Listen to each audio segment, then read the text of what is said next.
ओम शांति। 25 नवंबर 2021 बाबा के आज के महावाक्य हैं।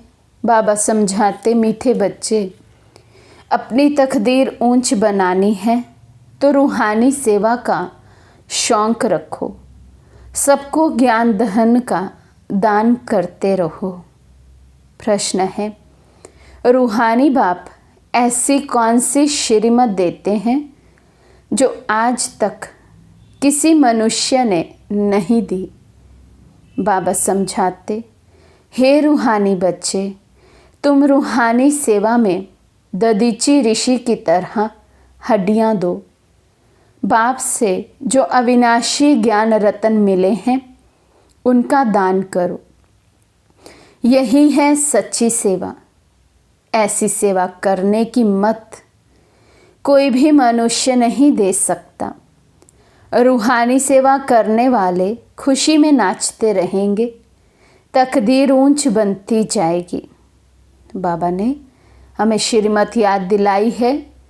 ये रूहानी सेवा करने से हमारा भाग्य बनता है, तकदीर ऊंच बनती है।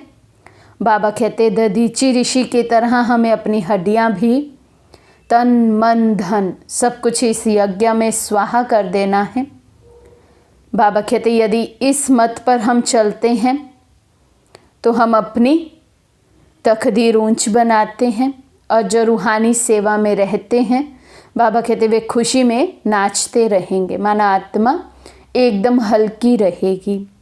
गीत है, बदल जाए दुनिया ना बदलेंगे हम। ओम शांति। बच्चों ने गीत की 2 लाइन सुनी। उन्होंने तो गीत बना दिया है। जैसे कोई की सगाई होती है तो ये पक्का ही है कि स्त्री पुरुष कभी एक दो को छोड़ेंगे नहीं। कोई बिरला ऐसे होते हैं जो आपस में नहीं बनती है तो छोड़ भी देते हैं। यहाँ तुम बच्चे किसके साथ प्रतिज्ञा करते हो? ईश्वर के साथ, जिसके साथ तुम बच्चों की व सजनियों की सगाई हुई है। परंतु ऐसा जो विश्व का मालिक बनाते हैं उनको भी छोड़ देते हैं। बाबा कहते, जो बाप, जो साजन हमें विश्व का मालिक बनाते हैं, शिव बाबा ऐसे साजन को भी बच्चे जो हैं वो फारगती दे देते हैं, सजनियाँ छोड़कर चली जाती हैं। दुनिया में भी बाबा कहते ऐसा नहीं होता है। शादी होती है तो सोचते हैं बस अब हम एक दूसरे के साथ ही रहेंगे। दुनिया में भी बाबा कहते कोई रेयर केस ही ऐसे हैं जो छोड़ दें, लेकिन यहाँ तो स्वयं भगवान हमारी ऊंच तकदीर बनाते, हमें विश्व का मालिक बनाते हैं। ऐसे साथी को भी बाबा कहते आत्माएं छोड़कर चली जाती हैं। यहाँ तुम बच्चे बैठे हो, तुम जानते हो अभी बेहद का बाप दादा आया कि आया। ये अवस्था जो तुम्हारी यहाँ रहती है बाहर सेंटर पर हो ना सके। यहाँ तुम समझेंगे बाप दादा आया कि आया। बाहर सेंटर पर समझेंगे बाबा की बजाई हुई मुरली आई कि आई। मधुबन में और सेंटर में बाबा कहते ये एक अंतर रहता है, क्योंकि उस समय तो साकार में बाबा थे, तो साकार में बाबा से मिलन होता था, बाप दादा दोनों कंबाइंड होते थे। शिव बाबा आए कि आया, बाबा कहते बच्चों के मन में यहाँ ये रहेगा। और सेंटर तो उस समय कोई कहीं कहीं स्थान पर होते थे, तो वहाँ जो मधुबन में बाबा आकर महावाक्य उच्चारण करते थे मुरली, तो सेंटर पर भी देरी से पहुँचती थी। इतना आज के टाइम पर तो हर मोबाइल में हम मुरली रोज़ की साथ के साथ सुन सकते हैं, लेकिन पहले के समय पर ऐसा नहीं था। इसलिए बाबा कहते ये नशा, ये अवस्था जो मधुबन में बनती है, हम इंतज़ार करते हैं बाबा आए कि आए। वे अवस्था बाबा कहते सेंटर पर हो नहीं सकती। वहाँ तो कहेंगे मुरली आई कि आई। यहाँ और वहाँ में बहुत फ़र्क रहता है, क्योंकि यहाँ बेहद के बाप दादा के सन्मुख तुम बैठे हो, वहाँ तुम सन्मुख नहीं हो। चाहते हो सन्मुख जाकर मुरली सुने। यहाँ बच्चों की बुद्धि में आया कि बाबा आया कि आया। जैसे और सत्संग होते हैं, वहाँ समझेंगे फलाना स्वामी आया, परंतु ये ख्यालात भी सबकी एक रस नहीं रहती। कोई को संबंधी याद आएगा, बुद्धि एक गुरु के साथ भी ठहरती नहीं।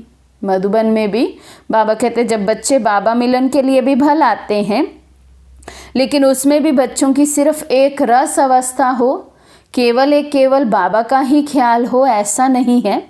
बहुत बच्चे हैं बाबा कहते जिनको अपने मित्र संबंधी भी याद आते रहते हैं। कोई बिरला ही होगा जो स्वामी की याद में बैठा होगा। यहाँ भी ऐसे है, ऐसे नहीं कि सब शिव बाबा की याद में रहते हैं।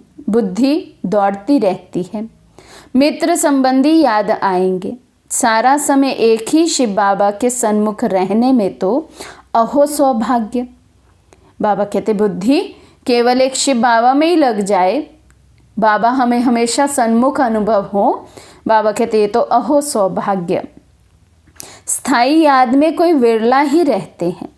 यहाँ शिव बाबा के सन्मुख रहने में तो बहुत खुशी रहनी चाहिए। अतीन्द्रिय सुख गोपी वल्लभ के गोप गोपियों से पूछो, ये यहाँ का गाया हुआ है। यहाँ तुम बाबा की याद में बैठे हो, जानते हो अभी हम ईश्वर के बने हैं, फिर दैवी गोद में होंगे। भल कोई की बुद्धि में सर्विस के ख्यालात चलते हैं, इस चित्र में ये करेक्शन करें, ये लिखें। परंतु अच्छे बच्चे होंगे तो समझेंगे कि अभी तो बाप से ही सुनना है और कोई संकल्प आने नहीं देंगे। जब बाबा की मुरली सुनते हैं, बाबा से मिलन मनाते हैं, तो बाबा कहते सर्विस के ख्यालात भी उस समय नहीं आने चाहिए। विचार सागर मंथन करना है, भल सर्विस के लिए कर रहे हैं, लेकिन बाबा कहते वो भी बाद में चलना चाहिए। माइंड में इतना कंट्रोल हमारा होना चाहिए कि मुरली सुन रहे हैं तो पूरा कंसंट्रेशन सिर्फ मुरली सुनने पर हो। योग कर रहे हैं तो पूरी ध्यान से एकाग्रता से हम योग करें। सर्विस का प्लान बना रहे हैं तो पूरी एकाग्रता से हम सर्विस के प्लान ही बनाएं। मंथन कर रहे हैं तो पूरी एकाग्रता से मंथन करें। तो बाबा कहते हैं ये भी मिक्स नहीं होना चाहिए। जैसा समय वैसा हमारा मन हमारे ऑर्डर प्रमाण कार्य में लगे। बाप ज्ञान रत्नों से झोली भरने आए हैं, तो बाप से ही बुद्धि योग लगाना है। नंबरवार धारणा करने वाले तो होते ही हैं। कोई अच्छी रीति धारण करते हैं, कोई कम धारण करते हैं। बुद्धि योग और तरफ दौड़ता रहेगा तो धारणा नहीं होगी, कच्चे हो जाएंगे। एक दो बार मुरली सुनी, धारणा नहीं हुई तो आदत पक्की हो जाती है। बाबा कहते यदि एक दो बार मुरली सुनी और धारणा नहीं की, चाहे वो मनसा के लेवल की धारणा हो कि मुरली सुन रहे तो केवल मन हमारा बुद्धि सहित मुरली में ही लगा हो, या फिर मुरली में जो बाबा ने श्रीमत दी है उसकी धारणा की कमी हो, तो बाबा कहते यदि कमी रहेगी और अटेंशन नहीं दिया होगा तो यही आदत फिर पक्की हो जाएगी। फिर तो जैसे भगत और सत्संग सुनते हैं, सुनते बहुत है लेकिन परिवर्तन नहीं होता, उसी रीति बाबा कहते यहाँ पर भी होगा। इसीलिए सब नंबरवार हो जाते हैं। कोई सुनकर पक्के हो जाते हैं, कोई वैसे के वैसे ही रह जाते हैं। बाबा कहते फिर कितना भी सुनता रहेगा धारणा होगी नहीं, किसी को सुना नहीं सकेंगे। जिसको धारणा होगी उसको सर्विस का शौक होगा, उछलता रहेगा। तो आज बाबा निशानी बता रहे हैं, जो खुद धारणा स्वरूप बच्चे होंगे उन्हीं को बाबा कहते सर्विस का शौक होगा, उछल आएगी। ये भी सर्विस करें, वे भी सर्विस करें, इसको भी ज्ञान सुनाए, उसको भी ज्ञान सुनाए, कोई आत्मा रह ना जाए। बाबा कहते उनको ये उछल आती रहेगी, उमंग आता रहेगा अंदर में। जाकर धन दान करूं, क्योंकि ये धन एक बाप के सिवाय और कोई के पास है नहीं।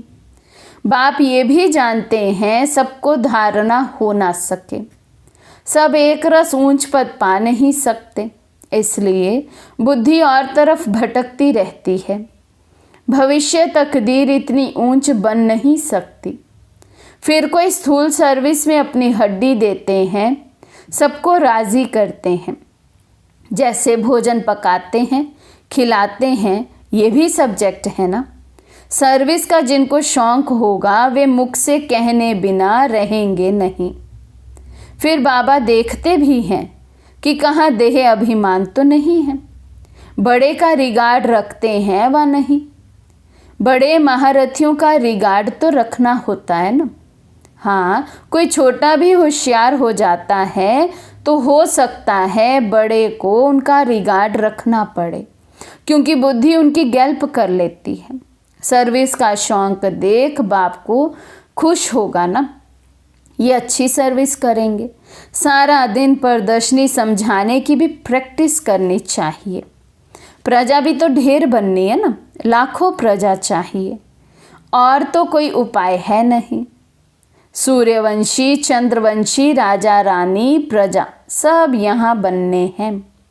कितनी सर्विस करनी चाहिए? बाबा कहते हैं लाखों की अंदाज में प्रजा बननी है तो कितनी सर्विस करनी चाहिए। राजा रानी प्रजा सब यहाँ बनेंगे, तो जो सर्विस नहीं करेंगे तो बाबा कहते फिर राजा रानी तो नहीं बनेंगे। बच्चों की बुद्धि में है अभी हम ब्राह्मण बने हैं।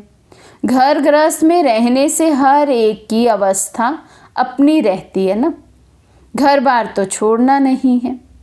बाबा कहते हैं घर में भल रहो, परंतु बुद्धि में ये निश्चय रखना है कि ये पुरानी दुनिया खत्म हुई पड़ी है, हमारा अब बाप से काम है। ये भी जानते हैं कल्प पहले जिन्होंने ये ज्ञान लिया था वही लेंगे। सेकंड बाय सेकंड हूबहू रिपीट हो रहा है। आत्मा में ज्ञान है ना, बाप के पास भी ज्ञान है। तुम बच्चों को भी बाप जैसा बनना है, पॉइंट धारण करनी है। सब पॉइंट एक साथ नहीं समझाई जाती है, लक्ष्य पक्का रखा जाता है। विनाश भी सामने खड़ा है, ये वही विनाश है। सत्युग त्रेता में कोई लड़ाई आदि होती नहीं है, वे तो बाद में जब बहुत धर्म होते हैं, लश्कर बड़े होते हैं, तब लड़ाई शुरू होती है। पहले पहले आत्माएं सतो प्रधान से उतरती हैं, फिर सतो रजो तमो में आती हैं। ये सब बुद्धि में रखना है। कैसे राजधानी स्थापन हो रही है, यहाँ बैठे हो तो ये बुद्धि में रखना है। शिव बाबा आकर हमको खजाना देते हैं, जिसको बुद्धि में धारण करना है। अच्छे अच्छे बच्चे नोट्स लेते हैं। नोट्स लेना अच्छा है तो बुद्धि में टॉपिक्स आएंगी। आज इस टॉपिक पर समझाएंगे। बाप कहते हैं हमने तुमको कितना खजाना दिया था। सतयुग त्रेता में तुम्हारे पास अथाह धन था, फिर वाम मार्ग में जाने से कम होता गया, खुशी भी कम होती गई, कुछ ना कुछ विकर्म होने लगे। उतरते उतरते कलाएं कम होती जाती हैं। सतो प्रधान, सतो रजो तमो की स्टेजेस होती है ना। सतो से रजो में आते हैं तो ऐसे नहीं फट से आ जाते हैं। तमो प्रधान में भी आहिस्ते आहिस्ते उतरते हो, उसमें भी सतो रजो तमो स्टेजेस आएंगी। फट से तमो प्रधान नहीं होंगे, धीरे धीरे सीढ़ी उतरते जाते हैं, कला कम होती है। अभी जंप लगाना है, तमो प्रधान से सतो प्रधान बनना है। इसके लिए टाइम बाकी थोड़ा है। गाया हुआ भी है, चढ़े तो चाखे बैकुंठ रस। काम की चमाट लगती है तो एकदम चकनाचूर हो जाते हैं, हड्ड गुड टूट जाते हैं, जैसे कोई मनुष्य अपना जीव घात करते हैं। आत्मघात नहीं, जीव घात कहा जाता है। ऐसे ये भी आत्मा का घात हो जाता है कि कमाई सब खत्म हो जाती है। यहाँ तो बाप से वर्षा पाना है, बाप को याद करना है, क्योंकि बाप से बादशाही मिलती है। अपने से पूछना है कि हमने बाप को याद कर कितनी भविष्य में कमाई की है, कितने अंधों की लाठी बने हैं। बाबा कहते हैं अपने आप से पूछना चाहिए, अपने आप को चेक करना है चार्ट कि हम कितने अंधों की लाठी अर्थात कितनी आत्माओं को हमने बाबा से मिलवाया है, कितनी आत्माओं को ये रास्ता दिखाया है, और हमारे रास्ते दिखाने से कितनी आत्माएं इस रास्ते पर चल रही हैं। तो सारा चार्ट बाबा कहते अपना चेक करो सर्विस का। घर घर में पैगाम देना है कि ये पुरानी दुनिया बदल रही है। बाप नई दुनिया के लिए राजयोग सिखा रहे हैं। सीढ़ी में दिखाया है ना, ये बनाने में मेहनत लगती है। सारा दिन ख्यालात चलता रहता है कि ऐसा सहज बनावे जो कोई समझ जाए। चित्र बनाने भी बाबा कहते आसान नहीं है। कितना विचार सागर मंथन बच्चों ने किया होगा तब ये चित्र बने होंगे। बाबा कहते सारा दिन बैठकर विचार करते हैं कि सिंपल से सिंपल चित्र हो और गहरा सा गहरे ज्ञान हम उसमें स्पष्ट कर सकें। सारी दुनिया तो नहीं आएगी, देवी देवता धर्म वाले ही आएंगे। तुम्हारी सर्विस तो बहुत चलनी है। तुम जानते हो हमारा क्लास कब तक चलेगा। वे तो लाखों वर्ष कल्प की आयु समझते हैं, तो शास्त्र आदि सुनाते ही रहते हैं। समझते हैं जब अंत होगा तब सबका सद्गति दाता आएगा। फिर जो हमारे चेले हैं उनकी गति हो जाएगी। फिर हम भी जाकर ज्योति में समा जाएंगे, परंतु ऐसे तो है ही नहीं। तुम जानते हो हम अमर बाप द्वारा सच्ची सच्ची अमर कथा सुन रहे हैं, तो अमर बाबा जो कहते हैं वे मानना भी चाहिए। सिर्फ कहते हैं मुझे याद करो और पवित्र बनो, नहीं तो बहुत सजाएं खानी पड़ेंगी, पद भी कम मिलेगा। सर्विस में मेहनत करनी है। जैसे ददीची ऋषि का मिसाल है ना, हड्डियां भी सर्विस में दे दी। अपने शरीर का भी ख्याल नहीं करके सर्विस में रहना है। इसको कहा जाता है हड्डी सर्विस। और दूसरा है रूहानी हड्डी सर्विस। रूहानी सर्विस वाले रूहानी नॉलेज ही सुनाते रहेंगे, ज्ञान धन दान करते खुशी में नाचते रहेंगे। दुनिया में जो मनुष्य सर्विस करते हैं वे है जिस्मानी। शास्त्र बैठ सुनाते हैं, वे कोई रूहानी सर्विस नहीं है। रूहानी सर्विस सिर्फ बाप ही सिखलाते हैं। स्पिरिचुअल बाप ही आकर स्पिरिचुअल बच्चों को पढ़ाते हैं। तुम अब तैयारी कर रहे हो सतयुग नई दुनिया में जाने के लिए। वहाँ तुमसे कोई विक्रम नहीं होंगे, वे है राम राज्य। वहाँ होते ही है थोड़े, वे थोड़े मनुष्य आकर पड़ेंगे। अभी तो रावण राज्य में सब दुखी है ना। ये सारी नॉलेज तुम्हारी बुद्धि में है, नंबरवार पुरुषार्थ अनुसार। इस सीढ़ी के चित्र में भी सारी नॉलेज आ जाती है। ये चित्र बनाने के लिए मशीनरी चाहिए। उस गवर्नमेंट की रोज़ अखबारें कितनी छपती हैं, कितनी कारोबार चलती है। यहाँ तो सब हाथ से बनाना पड़ता है। बाप कहते हैं ये अंतिम जन्म पवित्र बनो तो पवित्र दुनिया के मालिक बनोगे। ये नॉलेज कोई के पास नहीं है। कहेंगे इस सीढ़ी में और धर्मों का समाचार कहाँ है। वे भी इस गोले में लगा हुआ है। वे नई दुनिया में तो आते ही नहीं। उन्हों को शांति मिलती है। भारतवासी ही स्वर्ग में थे ना।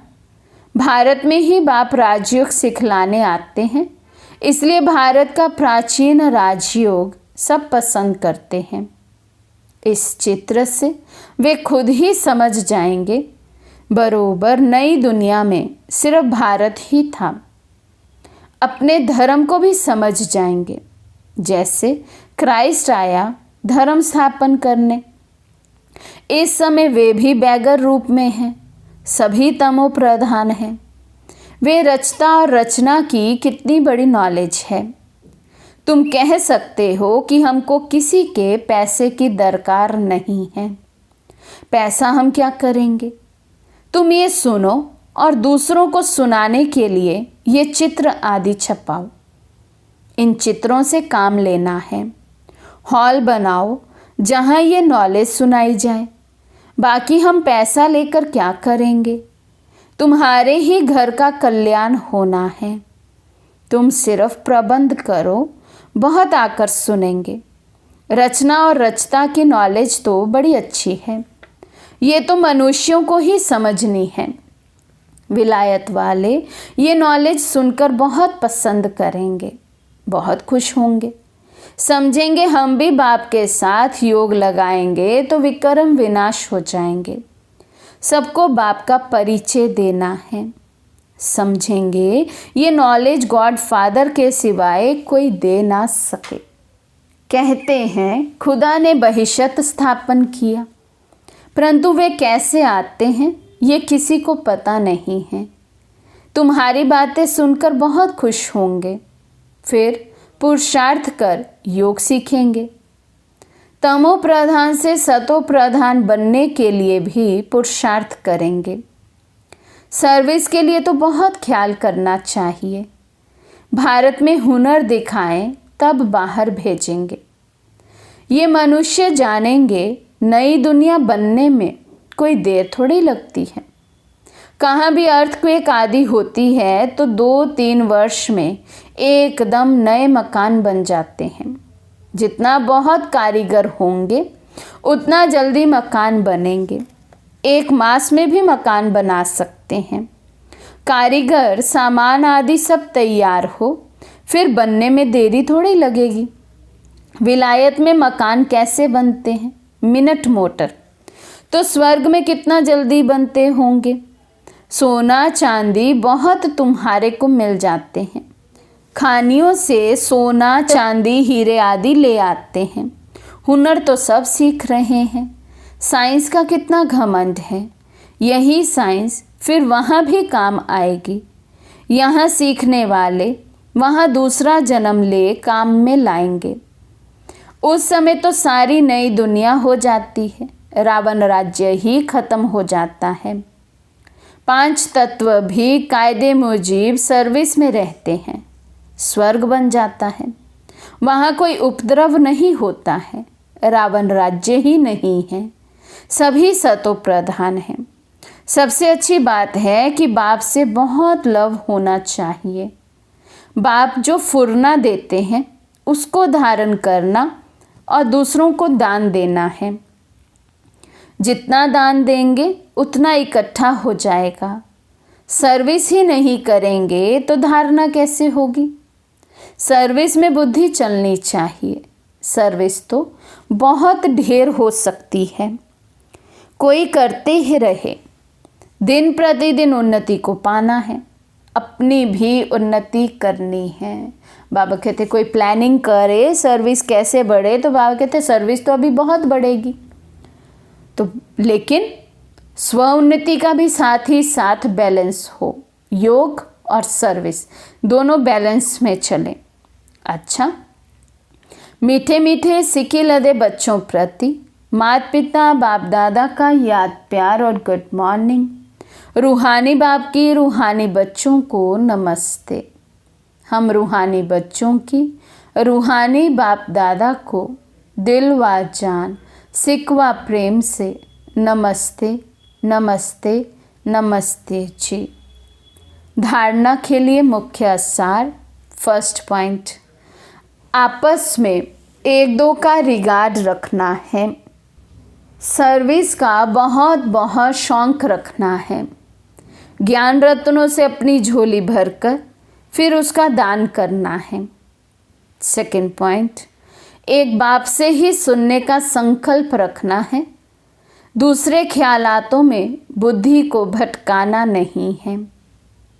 आज का वरदान है, ईश्वरीय अथॉरिटी द्वारा संकल्प व बुद्धि को ऑर्डर प्रमाण चलाने वाले मास्टर सर्वशक्तिवान भव। ईश्वरीय अथॉरिटी द्वारा संकल्प व बुद्धि को ऑर्डर प्रमाण चलाने वाले मास्टर सर्वशक्तिवान भव।